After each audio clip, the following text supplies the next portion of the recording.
Hello and welcome back to Off the Crossbar podcast with Regan and Brad.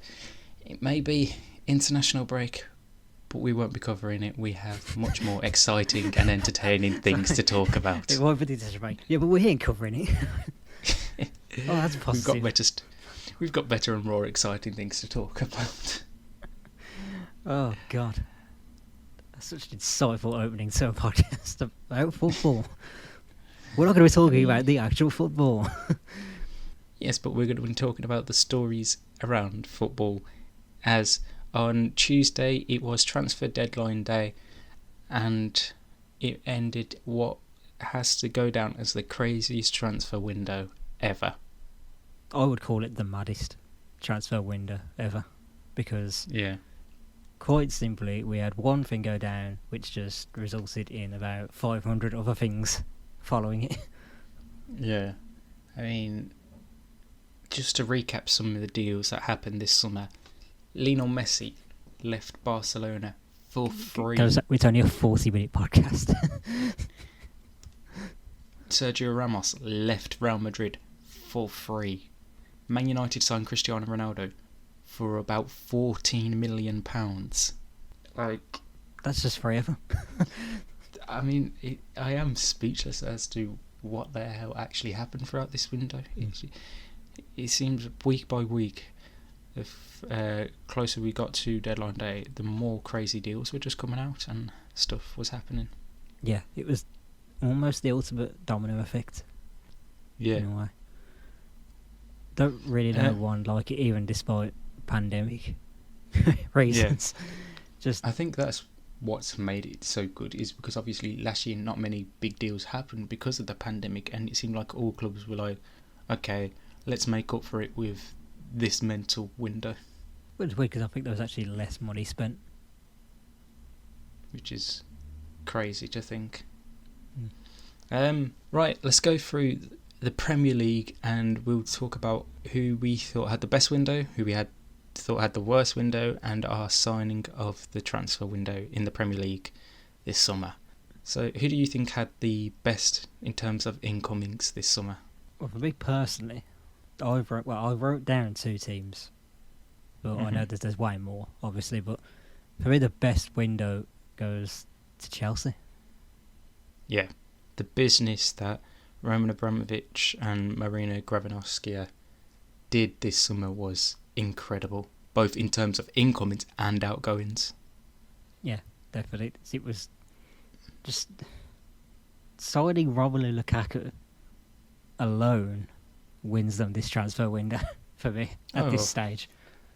100% it does, because Timo Werner was the joke of the Premier League last season with the amount of missed chances and offsides he had. And you know you're not going to get that with Romelu Lukaku. You know you're guaranteed goals there. And I think Timo Werner can still be good for Chelsea, but Lukaku is what they needed last season to make them possible title contenders and then even challengers last season. And I think even this season he will do that, just him alone. Yeah, he's just more of a danger. Yeah, I mean, we've already seen it in a few games. Yeah, people talk about Werner, it's a lot more to him, it's the runs that he makes. Well, Lukaku also adds just as much of a presence for just how much of a nuisance he is to defenders. Oh, 100%. I mean, like I said, that Arsenal game, in his first game back in the Premier League, he just absolutely bullied Pablo Mari throughout that game. And like you said, his presence just on the field alone is something to give defenders second thoughts about. I mean, elsewhere, if you look at the Chelsea business, they bought Saul Niguez in on deadline day on loan, which is just an incredible transfer. Just so unnecessary. Because look at the midfield options they had before he came in. Oh, yeah. Like, they did not need this guy. They just added depth upon depth. Yeah. I mean, it's just absolute craziness what they did. I mean, there's obviously main stuff about them was the outgoings that they've managed to do. Yeah. As well, because I mean, the money they got. How have they technically made money? Or close to making money? They might just have or just less. Yeah, I don't think they fully broke even on this window, but I think they were very close to doing so. Because I mean, obviously, they sold Abraham 40 million, was it? yeah. You got to think of all the academy players they got rid of as well. Tamori for I think 28.5 million. However much it was for Livramento as well was the one that came to mind. Yeah, Victor Moses, they got 5 million for. Even Giroud, they got, I think it was $1 million for him. So they've done really well in terms of outgoings this window. And yeah, like you said, the signing of Lukaku definitely has to go down as the best bit of business this transfer window. Yeah. So did you get, is there other teams involved? I think Manchester United, they did well. They addressed some of the needs, not all of them. I think it's a strong 8 out of 10 for me in terms of United. I think I'd like to have seen a number 6 come in, but Varane coming in, Sancho coming in, Ronaldo coming in, it's a great window for United, I think. Yeah, bit of sensible business. Sancho, they needed the right winger. Yeah, Varane needed that centre back to partner with Maguire. Not so sure about the ageing has-been though that they're calling a legend, but who knows? Yes. Says that as he breaks the international record. Yes. I think Southampton have had a good window. Really? You sure about that one? I think Adam Armstrong, I think he's going to be a really good player for them. I think he's a good replacement for Danny Ings. Tino Livramento, he's been absolutely class so far this season. I think the other centre half or other defender, Lian Ko, I think he's going to be very good. So I'm actually quite pleased with what they did. Yeah, I guess in the end they sort of turned it around. I still think they could be down there around the relegation though, just for what I've seen so far. The sides they could turn it around look decent. But until that happens, I still think they're down there. But speaking of teams that very 50-50, I also believe have had a very good transfer window. Crystal Palace. Yes, absolutely. I mean, they haven't had the best starts of season under Patrick Vieira, but bought in Odison Edouard on deadline day for about 15 million. Michael Alesi, was it? They've bought in. Who else have they bought in this window? They brought in Conor Gallagher on loan, who's already looked like a massive bargain. Yeah. Then the two centre backs. Can't forget they just completely changed their sense about partnership in Guehi and Anderson. Yeah. Brought that age down of the squad massively as well. They've done what they needed to do. Go for the rebuild. Now they just need to trust the manager. Yeah, the West Ham game showed signs of progress. Oh, 100%. And not to think they've got Will Hughes to come into this squad, who was an absolute phenomenal player last season in the Championship. But said he was signing for Villa. But yeah, I think this could be a short process, but it will come really good for Patrick Vieira's side. Now, onto the teams that you think had the worst window this summer. Should we get the obvious out of the way? Newcastle. Yeah. I don't know how he can't be them. The only bit of business they'd done, well, 2 bits of business was Joe Willock, who they paid, was it 25 million for? It was around that, wasn't it? Yeah. And then that youngster, Santiago Munoz, who's going to be a part of their academy on like an 18-month loan deal, I think it is. Yeah, that's the only bit of business Newcastle did this window. Business has been less than spectacular, even if they are now living out the planned Goal 4 film. Yes. It's not been the best of starts for Steve Bruce's side, sitting in 17th place, and I think it is going to be one of them where in the future, like in the January window and even next summer, unless they sell up, you're literally going to have to spend what you can recuperate. Yeah, just oddly sparring, which is literally what it's like being a Newcastle United fan at the moment. Oh, 100% it is. Let's get to the obvious one. Arsenal. Yeah, I mean, biggest spenders in this transfer window 50 million on Ben White. They signed Takahiro Tomiyasu from Bologna.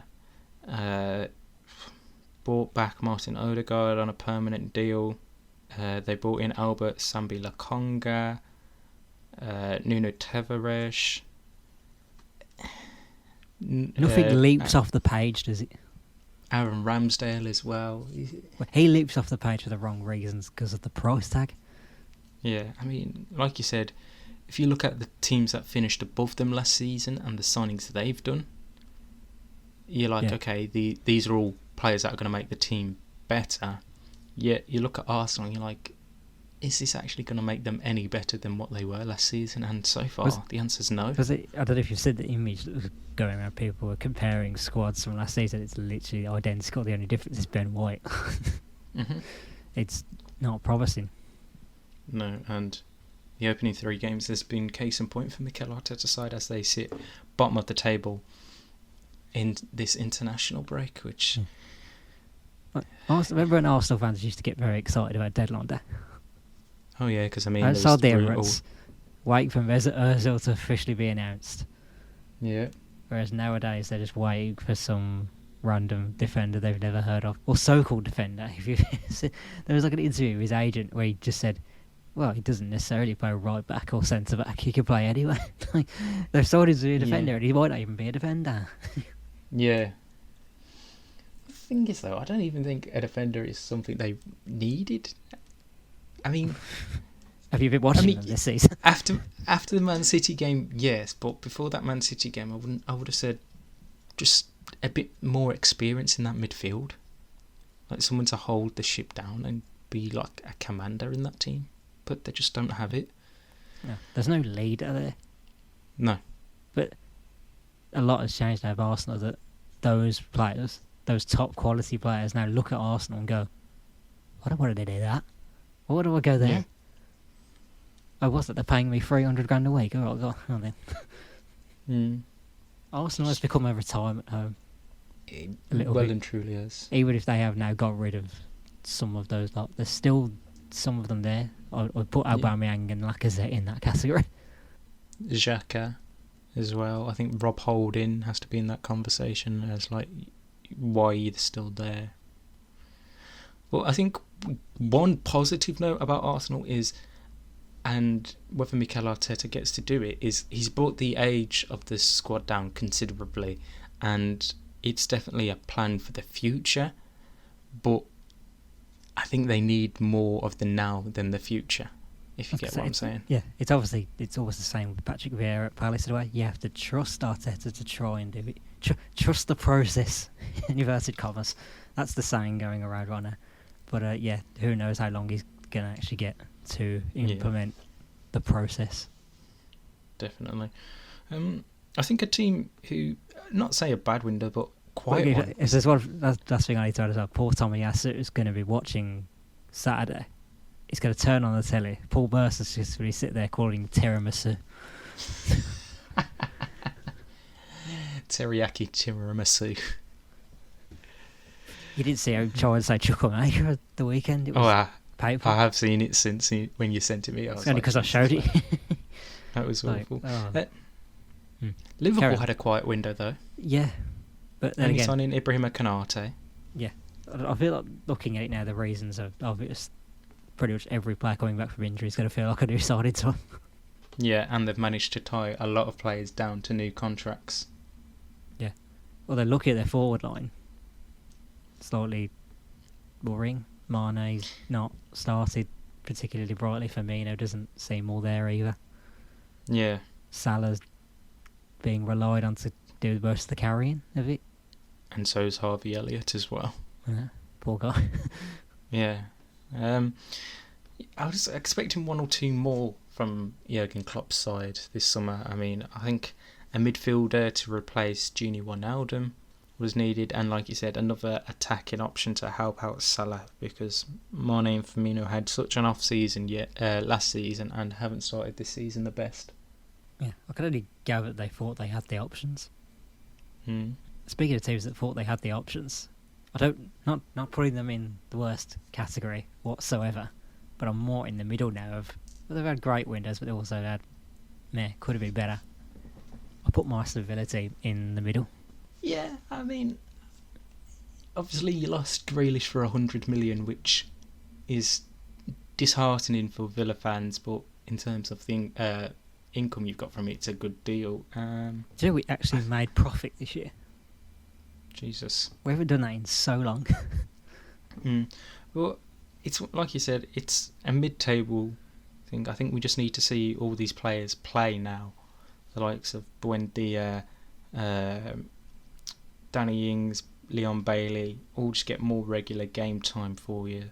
And then I think we can have a judge of it in like a month or two. I was going to say the next few run games for us aren't particularly ideal. But it's just been weird that I've had to stay off it the last 2 days because the discourse from some of them, maybe the very vocal minority, as it is, saying, "Oh, the owners haven't spent enough money." Like, what? It's the delusional lot in football. It's always the way. So our fans think that the only way to get to Europe is if we go full Football Manager. Yeah. Just spend all the money, but you can't do that.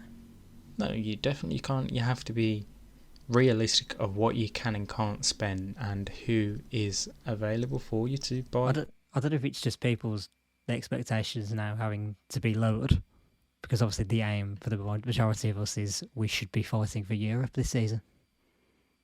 Whereas I worry now that we're going to be mid-table. Yeah, I think 12th to 8th is realistic for Aston Villa. I will take 10th.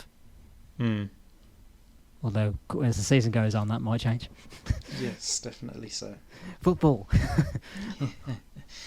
But overall, what a window. Well, I was going to say, we have to end this appropriately, because if we have to stick on the worst windows, there is only one club that has had the overall worst window. Yes. Not Premier League based, obviously, but we have to mention Barcelona. My God, was it atrocious. I mean... Just get this story right. Imagine saying to a Barcelona fan after that Champions League final in 2015 that in 6 years, Neymar would have been sold to PSG for over 200 million. You're going to sell Luis Suarez to Atletico. Was it for free? Yeah, but though I think it was one of them where if they won the league and he met some like certain clauses, they would pay a bit of money to Barcelona. Yeah. You're going to lose a game 8-2 to Bayern Munich. And also there's going to be the unfortunate circumstance that you can't re-sign Lionel Messi to a new contract, that he leaves in the worst circumstances possible. And your club is in a massive fuck ton of debt. And your front three is Martin Braithwaite, Luke de Jong and Memphis Depay. And that's excluding, you've also forgot to mention the comeback defeat against Liverpool. They're used to stuff like that. I mean... The downward spiral of this club in the last few years is shocking. I genuinely don't think if they get top 4 this season, it will be a bloody miracle, because team now... They've started very well. They've started well, but this team isn't a top 4 team. On paper, it doesn't look like it now. It's just a bunch... They're like okay players, but if you look at what Atletico Madrid done in this window, Real Madrid were relatively quiet, only bringing in David Alaba and Edouard Camavinga, as far as I'm aware. So did that actually get announced in the end, Camavinga? Yeah. Oh, I must have missed it. He got announced on deadline day. I can't remember what time now. But can't wait for his unveiling ceremony when there's about 5 people there because they were expecting Mbappe. Yes. What's the bets though? Would you be chancing Mbappe? What they did to Hazard. Remember that one? Yeah. Just disgraceful. Yeah, but back on Barcelona. That's because there's one transfer in particular that just sums it all up. That's the Emerson Royale story. Yep, I mean, I did see... You said the full story, this one as well. Yeah, I mean... Honestly, just extraordinary. Let me go into... Soldi from Atletico Mineiro. No. Did they not? Yes, they did. I read the whole thing. Literally looked it up last night. They sold him for let's go over there with Betis. They worked out some kind of deal there that you have to look up to understand. He has spent 3 years with Betis. Yeah. Pretty much on loan. Mm-hmm. He starts for Barca this season. He's unveiled literally a month ago. 2 months ago. The whole presentation. Is it 2 months? No, 3 months ago. 3 months exactly today. June the 2nd. Anyway, unveiled. Plays the first 3 games this season. Mm-hmm. And now they sell him to Spurs for 30 million. What makes this story even funnier is when he is unveiled by Laporta, or with Joan Laporta, he says his release clause is 300 million euros and we hope he can be at Barca for many years. That was at the start of August. This can no longer be disputed anymore. Daniel Levy is the king of negotiations. How has this man fisted a £30 million player when his release clause is 300 million? How has he done it? I have no idea. The fact that they had to sell him though, because they couldn't afford to pay him. Like, that's why they've had to let Griezmann go, because his wages were high, and that's even more of a fucked up of a story. Yeah, I mean, I forgot that I saw a tweet on it that was quite funny. I can't remember it. I think 2018 did he? 2018, 2019, he signs for 120 million. Yeah. Which Barcelona had to take out a loan to get this signing done. Does okay. Doesn't light up the Barcelona squad, but no, for me he was average. He won't be remembered for his time there, realistically. And then on deadline day, he goes back to Atletico Madrid on loan for 5 million euros, and then they'll buy him at the end of the season for 40 million. So in 2 years, they have lost 80 million on this Griezmann deal. There's so many factors you could just throw someone like, yeah, this is why Barcelona are in the absolute mess that they are. How does the club get run like this? I mean, it just shows how much of a dictatorship he was under Josep Bartomeu. And it's going to take years for Laporta to try and fix this. I think it's going to take longer than him being there. Oh yeah, it'll take about 2 or 3 different presidents to sort this out. Even Xavi can't save this. Yeah, it's going to be a miracle. Right, that is for that sadness. Yes, that is the end of the transfer window talk. It is now time to talk the Women's Super League as the season starts today, tomorrow for us at the time of recording, today when this goes out, as Manchester United welcome Reading to Lee Sports Village, a game that's going to be shown live on Sky Sports in the start of the record-breaking deal between Sky and the WSL. I was going to say, you're going through this in fixture order. That's obviously the opening game, but I think it's best to go through this in just introduce it, because you're obviously the expert of this. Yes, so before we do this preview, if you want to check out my women's football channel where I have a deep preview on it and I talk all stuff women's football, it's Women's Football Talk on YouTube, at WF Talk 2020 on Twitter, and Women's Football Talk on Instagram. So it's kind of a big season. Signings been made as today's deadline day at recording. Chelsea have done really well. Arsenal, new manager, got in 3 or 4 signings. I think they're going to be a good threat. Manchester City going to put up a proper fight to Chelsea this season. Man United, I think they're going to be contesting once again for Champions League spots. Everton as well, absolutely phenomenal window. They're up in Merseyside, and it wouldn't be surprised if you see them amongst the top 3 or 4 come the end of the season. And then you look at the new team, Leicester City.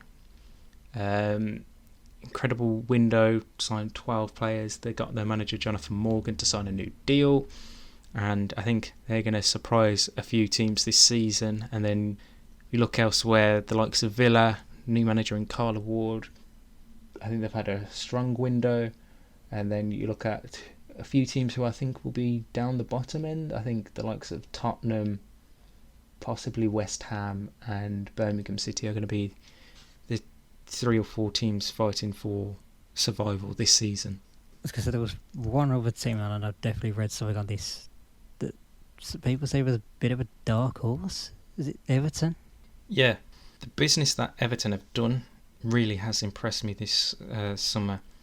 I mean, they brought in 18-year-old Hannah Bennison for what is reportedly a club record deal. They've brought in Anna Anvergaard, who is a very good forward from Rosenborg. And I think what has been key to this is that Fahad Mashiri and the rest of the team at Everton have been willing to invest into this Everton team. Yeah, I could say the same with my ability as well. Christian Perzo is pictured a lot with the women's team, so that's something he's fully invested with as well. Yeah. Interestingly with Everton, you missed out one of the other signings, which probably more the casual viewer would know, and that's Tony Duggar. Yeah, obviously Tony Duggar being at Atletico Madrid the last couple of years, bringing her back to England is definitely something that's going to help them a lot this summer. And it's a really good sign, and she's had a good time in Spain, but she said she wanted to come back to the WSL, and I think now's the perfect time. And Everton, I think, is just going to be an absolute perfect fit for her. Obviously, the main thing with women's football this season is its big new TV deal. Yeah, so it's going to be broadcasted on both Sky and the BBC this season, after it was announced a 3-year contract of 24 million, I think, the Sky one was. So that's about 8 million a year. And yeah, it's showing the global growth of the women's game, which is incredible to see over the last couple of years. And I think that is down to the success of, obviously, Chelsea had in the league last season. I mean, they got to a Champions League final last year. Obviously, they didn't win it. And then you see how good the Lionesses have done in recent years. And yeah, it's definitely good to see this growth happening in the game. So, just to keep on to everyone, the main teams that you expect to be title race are Chelsea, Arsenal, Man City. Yeah, I'd say their 3 are your... It's not 3, I'm not too sure in what particular order yet, but I think them 3 are going to be there, and then you'll see the likes of Man United and Everton fighting for that last Champions League spot as well. Cool. And reminder, where can they find all your women's football chat? Yeah, so on YouTube it's Women's Football Talk, on Twitter it's at WF Talk 2020, and on Instagram it is Women's Football Talk for all the latest news and stories. Cool. That was your moment. It's time for the funny moments of the week. My word! That is quite something! I don't know, Jeff, has it? I do not believe what I've just seen!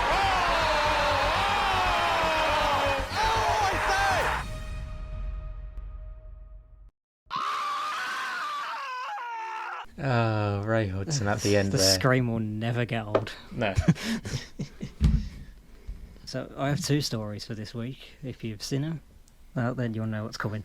So to start with, have you seen what happened on deadline day involving Frankfurt midfielder Filip Kostic? Oh, yes, I saw this yesterday, and this might be the funniest story I have heard in a long time.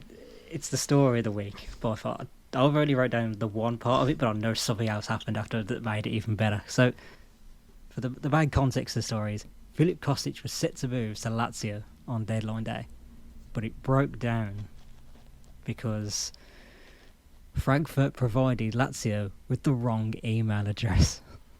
Honest to God, lads. How'd you get your own email address wrong? I don't know, it's almost like you did it on purpose. Yes. Oh wait, that's exactly what they did. Yep.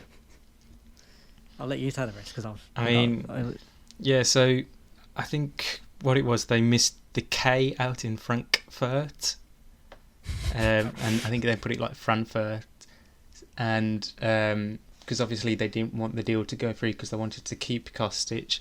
And obviously, I think that was with like 20 minutes to spare, they sent it across. But obviously, with it not being the official email, Frankfurt never received the bid and all the paperwork back from Lazio. So that's why the deal has fallen through.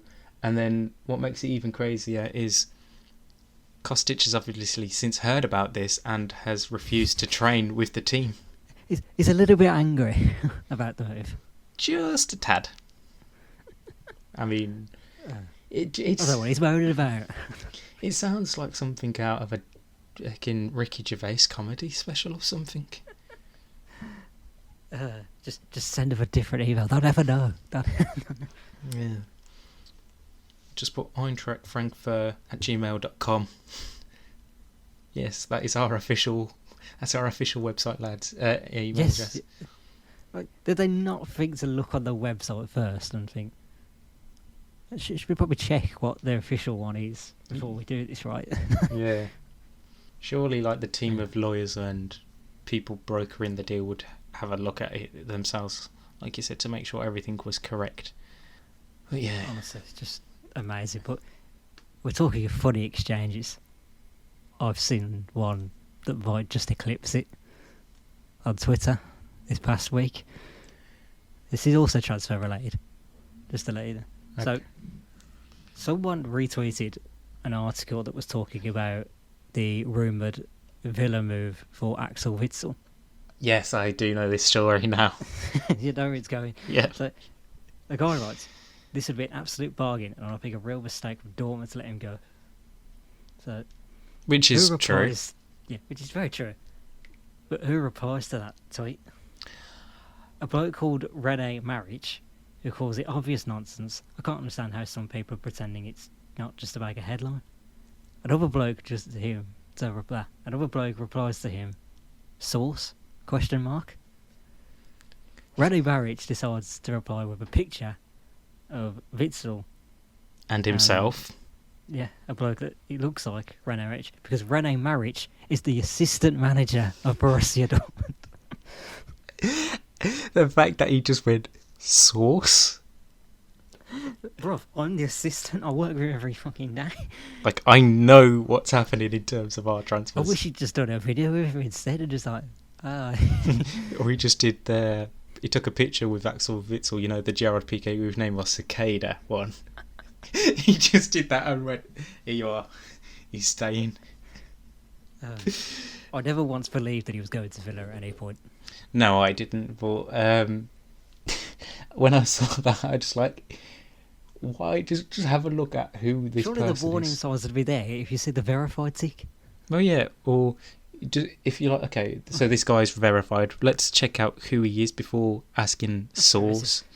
Oh, he Assistant manager of Dortmund.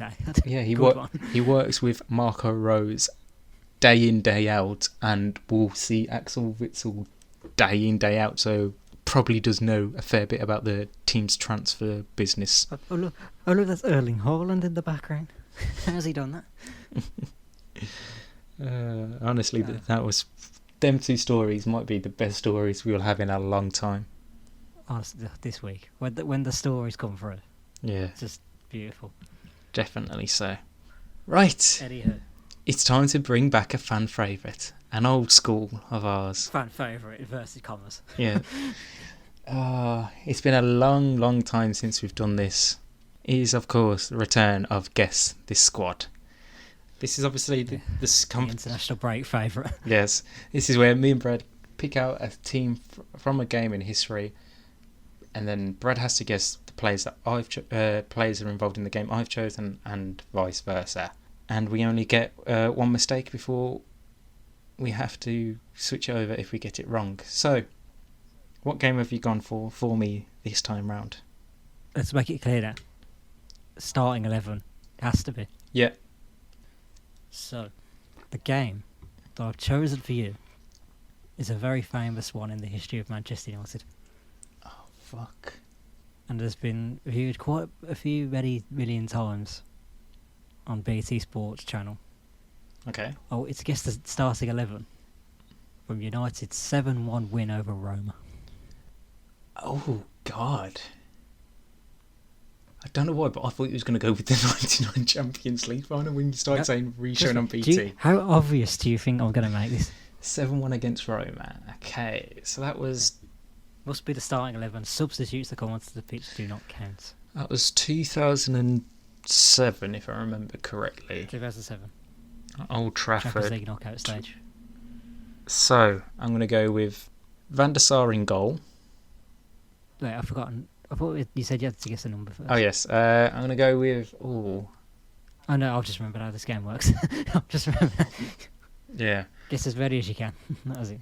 Yeah, so Van der Sar in goal. It's been a while. Ronaldo. That's two. Wait, because I should be saying yes or no or not. You're just going ahead here. So you said Van der Sar and Ronaldo. Yeah. That's two. I've got Jason Park in my head. Is that a confirmed answer? No. Not if it's a confirmed answer. No, I'm going to switch that to Ryan Giggs. That is free. Okay, Rooney. It's number 4. Rio. It's number 5.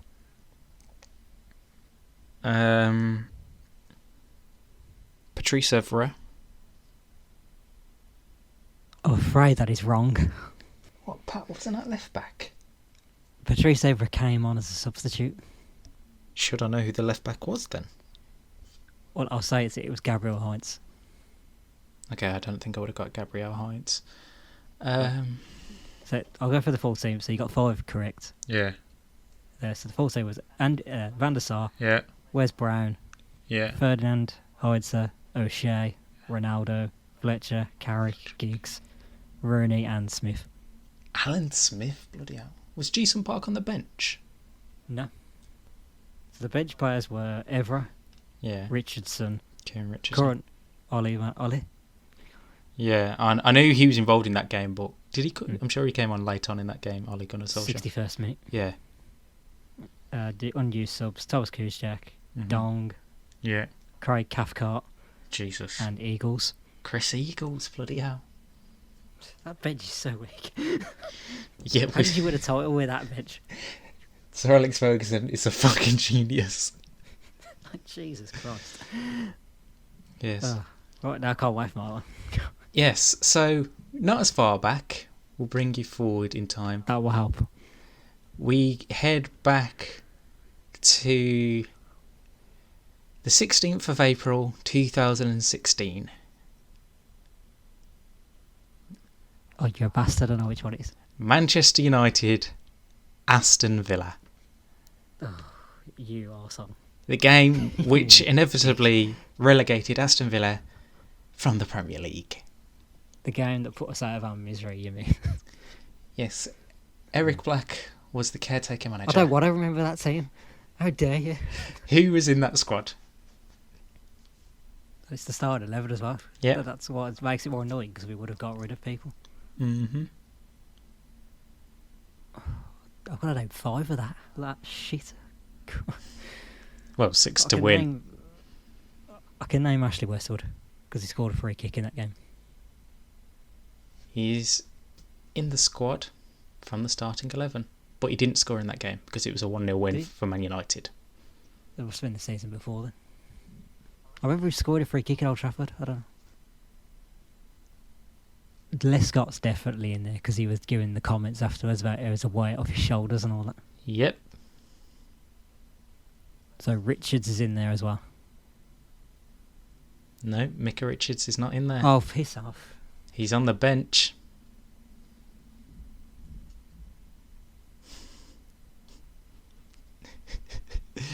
This 11 continues. I hate them.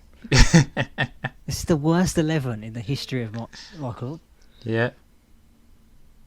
Oh, See if you can. wait, am I still guessing? See if you can name another one. I mean, I've won, but I'll see if you can name another player.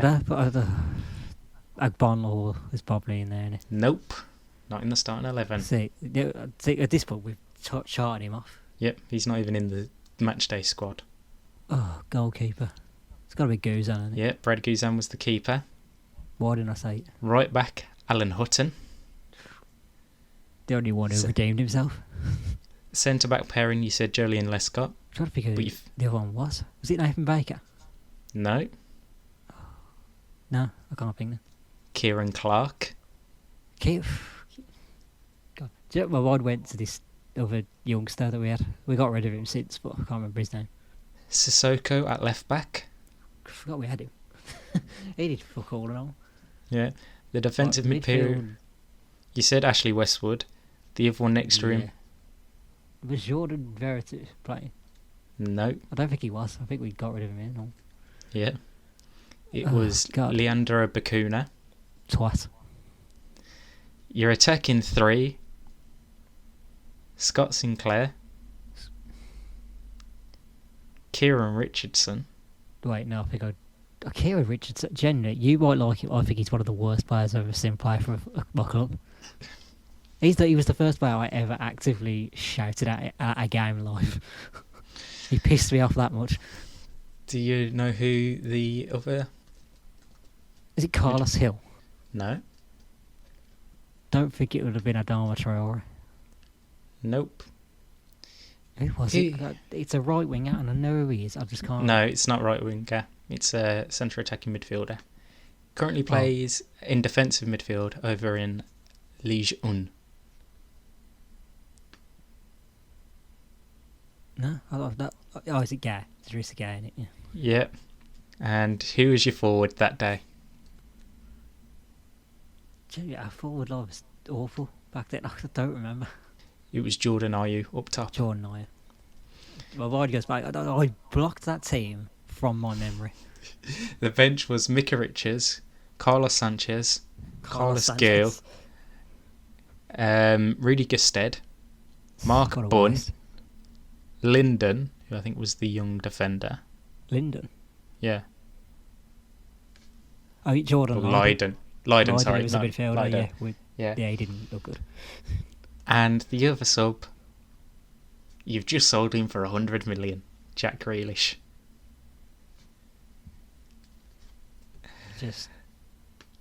That wasn't fair, really. What do you mean? I had you to gave go me a team I never want to remember again in my life. It's the worst day of my life's existence. Let me just go through the Man United squad for that game because it's also dreadful. So you got De Gea in goal, no problem there. Right back Antonio Valencia. Don't find out that your team was any worse than that. No, you're about to hear it. Centre half pairing of Daley Blind and Chris Smalling. Fucking I'll take that. Left back Marcus Rojo. Centre defensive mid we had Morgan Schneiderlin. In front of him we had we had a front four in behind the striker of Juan Mata, Marouane Fellaini, Wayne Rooney and Memphis Depay. And then a young Marcus Rashford up top on his own who scored the only goal of the game. You don't realise how you laugh at that defence, but I would absolutely have that over my one all day. And then the bench, young Tony Martial, Ashley Young, Sergio Romero, Paddy McNair, Jesse Lingard, Matteo Darmian and Timothy Fosu-Mensah. What an upgrade we've had in the 5 years. Look at us there. Who would have thought? Oh my god. Yes. Right, I'll let you introduce this new segment. It's going to sound I need to block that last team out of my memory again, and no better way to do it than this brand new segment that I call Out of Context. Yes, so explain the rules of Out of Context, please. Well, it's very simple. If you ever watched Mock the Week, it's basically a carbon copy of If This Is the Answer, What Is the Question? Mm-hmm. So basically every week, hopefully every week, we'll try and do this. We'll do either a quote, a number, place, anything really. And we just have to come up with a funny answer to the funny question to the answer. Yes. So I'll let you start, considering that I came up with this week. The answer is 1.02 billion. Is it the amount of football fans wanting Mikel Arteta to stay at Arsenal? Yeah, that's the obvious one. I mean, I think you'll find it's how much Aston Villa fans wanted to see the owners spend in this transfer window. Is it the amount of times I've done the Cristiano Ronaldo celebration since his announcement on Friday? God. Yeah. It's how much Mike Ashley once valued Newcastle at. Is it how much Pep Guardiola has tried to spend winning the Champions League at Manchester City? Oh, no, you're not supposed to give the actual answer. What are you doing? No, that's not the actual answer. Oh, God. I think you'll find it's actually the average wage per week given to Barcelona players. Yeah, that doesn't surprise me. Oh, God. Is it, if I ask Nasir Al Khalifa for a birthday present, how much is he going to give me this year? I think you'll find it's how high Daniel Levy made Harry Kane's release clause on a proposed contract offer. That's fucking true. And my final one is, how much is Cristiano Ronaldo reportedly earning a week according to The Sun?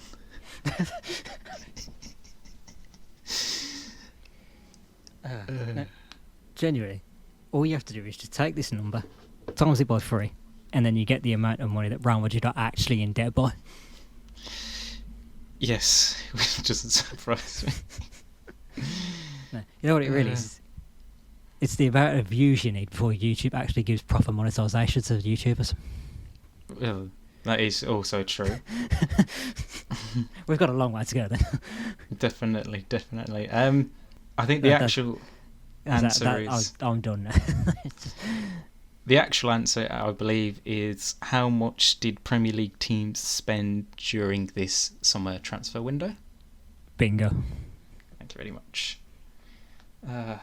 Yes, that is definitely going to be an absolute blast. Oh, that's the Nasser Khalifi one. Right, we'll be back in a week's time. Well, Go on. Do you have any other news bits? Obviously, try and enjoy the international break if you want to. I mean, no. They actually have meaning, these games, at least. Yeah, That's but the only thing that we've got. I still won't be watching them, so... But also, this weekend, it's Soccer Aid. Is it? It is. Have you not seen? I don't really pay attention to I it. was going to say, it's not your cup of tea, really, is it? I mean, I've seen it in the past. But this year, honestly, if you've seen the lineups, it's offering an absolute titanic collision course in the management dugout. No, it's not Sven-Goran Eriksson against Harry Redknapp. That's disappointing. It's Robbie Williams against Judy Murray. As in Andy Murray's mother? Yes, Judy as Murray. in Andy Murray's. Do you know any other Judy Murrays? No, that is actually a good point. I don't know any other Judy Murrays at all. Just mention that Soccer has got, we're going to make Judy Murray the manager to the World 11 with Roberto Carlos, Rivaldo, all those. Oh, what can she teach them, realistically? How to serve a tennis ball? Admit that Judy Murray's probably a very good man motivator. I could just see her in the dressing room being like Fergie. As in the singer Fergie. Obviously, I'm not talking about the singer Fergie. Because I don't imagine this going to be a very glamorous occasion for her. Thank you. Thank you. Literally, all we're hoping for a soccer aid is that Chunks doesn't become a meme again. Oh, yes. No more penalty missing this time round, please. Oh, no, he's not taking him on this year, if they get it. Right, that is the end of the show. There is no Monday show unless anything drastic happens. But we will be back same time next week as we preview the return of the Premier League and any other talking points from around the world of football in the week's time. So make sure you like, comment and subscribe.